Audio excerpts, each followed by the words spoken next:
to you all.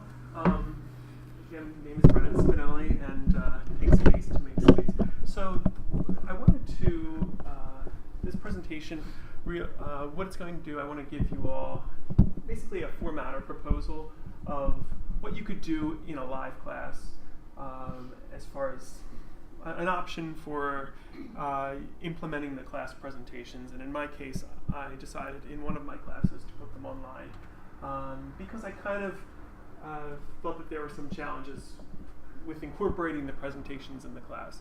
I wanted to maximize the student presentation for the presenter's experience as well as the audience's experience. But then, of course, there are a series of limitations. Some of you had already mentioned them earlier, such as, of course, increased class sizes. You know, if you have 20 plus students, making sure every student gives an individual presentation can really consume a significant portion of the course. And when many of the classes are 50 minutes, if a presentation is 15 minutes, 20 minutes, depending on how engaged everyone is and who's participating, you can really, by the time you switch gears and want to regroup and get back to whatever the topics are for that day that you intended to cover, that doesn't leave you much time to really get into that. So, sort of keeping in mind these three limitations, and then of course audience accountability. I wanted to make sure that students aren't just listening to the presentations or passively listening and distracted and thinking about other things, which we all know is the reality of live presentations. So kind of making sure everybody enters a conversation about each presentation to a certain extent. So what I'm going to do, I mean, we already talked about some of the different types of software. Of course, Screencast-O-Matic we're all familiar with. I used the first two, VoiceThread, so I'm sure many of you have also had exposure to VoiceThread in your universities or schools. I'll get into a little bit more detail about what that is if you haven't used it. These are just a few other options that were highly rated online as being comparable to Screencast-O-Matic, ShareX, Simple Screen Recorder, and Snagit. Apparently, the other one was Zoom. You had all mentioned, right? So just yeah. We have So they all seem to have similar features, right? So I'm going to use the course, put some of the information on the course that I taught just as an example, but that doesn't mean that it has to be a course such as this, right? You can really tailor this to any of the courses that you're giving. I think it's helpful to start with the course goals. So at Temple, I taught a program, or in the general education program, so there's a series of core courses that the university students have to take, and there's a myriad of topics. The one that I was assigned was immigration and the American dream. Within the gen ed program, there are different goals that all the courses have to cover. I've listed a few of them here. So, of course, critical thinking, contextualized learning, interdisciplinary thinking, effective oral and written communication, information literacy. It's most of the ones that are included.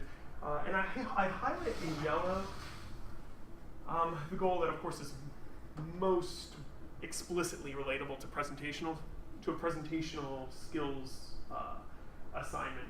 However, all of these program goals can really be incorporated into the presentation and will pretty much organically be incorporated based on the topics that are chosen for the presentation.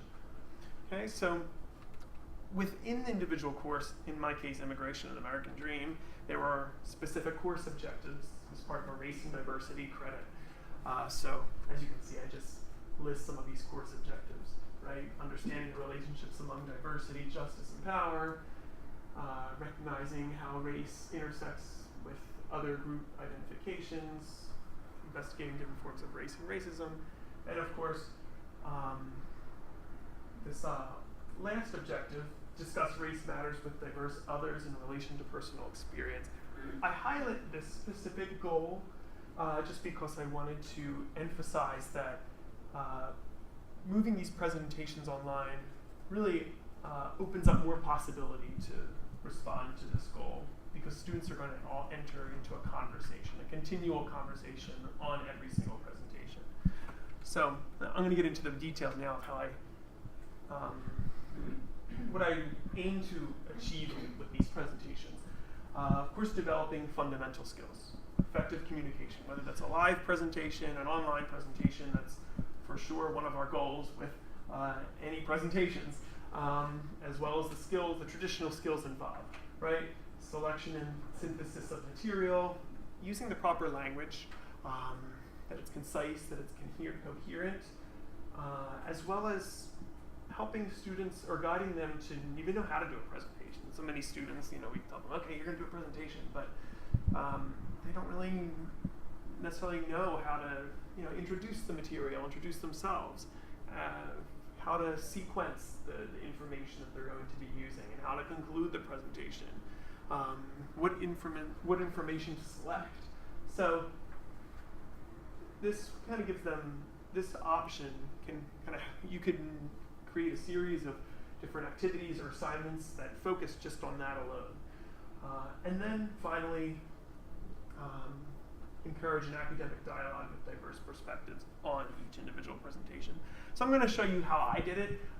Perhaps at the end you have another suggestion, or we can think of other ways to do this for a different type of course. I had them, of course, using Screencast-O-Matic, create a PowerPoint.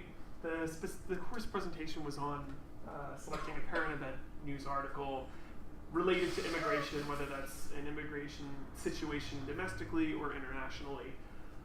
And then I had them divide the presentation into these different components, 5 slides max, so that students almost don't provide too much information that isn't as pertinent. I wanted them to focus on the selection and synthesis of the most important aspects of it. So that would be discussed in the first part of the presentation. After that, an explanation of the article's relevance to our course topics and discussions, personal observation related to the course readings and discussions that we've had, and then posing a question for the audience. Okay, this would all be, just see how I put that, this would all be done with the Screencast-O-Matic, right? With their webcam, you can see them and you can go through the PowerPoint presentation with all of these different components of it. Then let's talk about the audience requirements. What would they have had to do? Once it was all uploaded to Screencast-O-Matic, I'm just going to go one slide over so you can see. Then I would use our voice thread feature, and I would open up an individual voice thread for all of the students. And I'm going to go right back to that slide in 1 second. But what would the audience have to do? They would have to make an observation on how the presentation relates to issues covered in the class.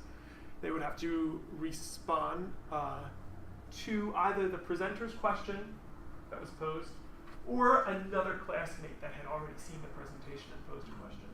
Of course, this could be modified however you like. You could have the students respond to the presenter's question and also to the classmate's question. You could have them go back and listen to 3 other classmates' questions. There's a lot of flexibility there. And then they all have to leave another question that whoever else goes into the voice thread then has to respond to. So we're creating this chain of dialogue about every single presentation. So this is kind of what it would look like. Of course, Screencast-O-Matic would be uploaded to your course, your university or school's software or platform. So if that's Blackboard, if that's Canvas, we use Canvas at Temple. I would open up a voice thread for every single presentation. In this case, Jacob's voice thread. After his presentation, I just open it up and say it says S, if I can't see it from where you're seated, but or B, because this student is Brian. He watched the presentation, complied with those 3 requirements that I had listed, posed a question, which then, let's say this is Sarah, had to go in and answer. She would comply with the 3 requirements, leave a question, which then Danielle would have to go in. And so, we have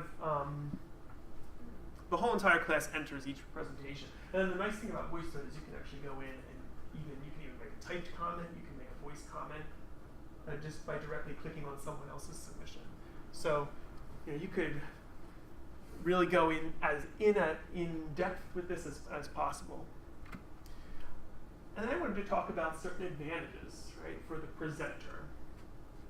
Of course, this does respond to any of the traditional presentational skills goals.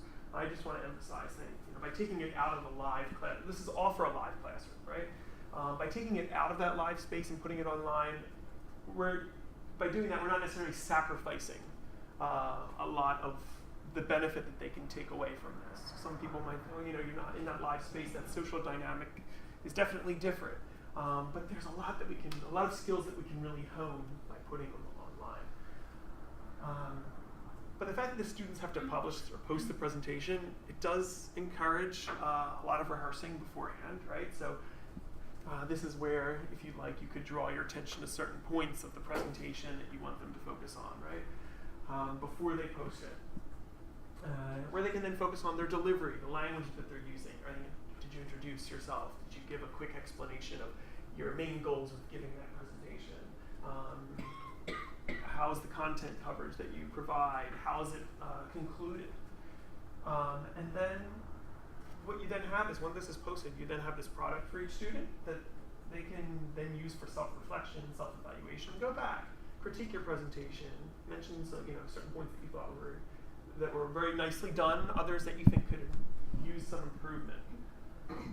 And then, of course, this last point is, we're going to assume that the presenter is sort of the expert on the topic that they've given. They're then questioned by their classmates, right? So they may have understood the topic, in my case, a current events article on immigration, how it relates to the course. They may have understood that a certain way, or how its implications, or how it relates to other topics we've been talking about. But then not have taken into consideration a totally different spin on it, right, that maybe another classmate had given. So there are several advantages. And then for the audience members, this is kind of what motivated me the most doing this, because I think about how student accountability can be really difficult with giving student presentations. So it's difficult to ensure that they're actually getting much out of it, right? So this ensures that they have to enter this conversation. Also, since it's connected with the course material, right? It sort of broadens their understanding of what we've been doing in the course already. And then it also promotes this community of learners. So this entire class dialogue, right? With diverse viewpoints, which is one of the course goals, right? We don't have the time constraints, of course, with the class. There's a personal space and time to formulate ideas. I think that we know that students nowadays are just so much more accustomed to being able to, sort of interact with others behind a screen, or whether that's texting, Snapchat, whatever it is. They often don't have to respond right then and there, right? So this is definitely a space that they would be familiar with or comfortable with before they actually have to post the presentation. It gives them that time and space to do that. Strengthens some close listening, right? So they can go back. They can go back and actually listen to specific points of presentations, whether that's their own or another classmate's. Maybe they need further clarification on something. I also wanted to mention, with personal space and time, I was focusing a little bit on the presenter, but with the audience member, which will then connect to this last point, giving students time to think about what they want to add to a presentation. I think asking questions in class can be quite a challenge for a lot of students. I know that, I was thinking when I was an undergrad, even before, so asking questions was not very easy. You often don't know what to comment on, especially if it's a topic that you're not comfortable with, right? They can take a step back. They can watch it once, twice, and then think, okay, this is something that I think might actually be, relevant to mention in my comment. Which sometimes in a classroom you have, participation anxiety. There's the attention span issues. Of course, ambient noise and distractions. You're not necessarily even hearing everything. You take a note on something that you heard, and then you've missed what was just said, right? So this definitely can help resolve some of those issues. Of course, it's visually and audio accessibility for various learning styles. And I really want to conclude this presentation with just some other multifaceted benefits, some sort of resume what I've already talked about, but of course, this allows for continual reference or reflection. Right? They have these products that they can then go back to and refer all semester, depending on how in depth you want to go into it. Creates a communal dialogue with the class, so where it's very easy sometimes to just put your students in groups where they're located in the classroom, unless you're physically always moving them, getting them up. At some point in the semester, they will have commented on someone else's submission or someone else's presentation. You're like, oh, thank you, Brian, for giving that presentation. I thought that was a really great point that you said, and I want to validate that you said this, and I also want to comment. I think another point would be interesting to include. So a communal dialogue. I also want to say the insurance of thoughtful inquiry. This goes back to what I was saying about asking questions and practice and space to ask questions, which presentations live setting can be difficult sometimes to do that. And then really these two points I wanted to mention, of course, enhancing professional presentational skills. This being a tool that they can then go back to and self-evaluate and self-reflect. And then, of course, we're thinking today about the prevalence of remote communication and virtual interactions.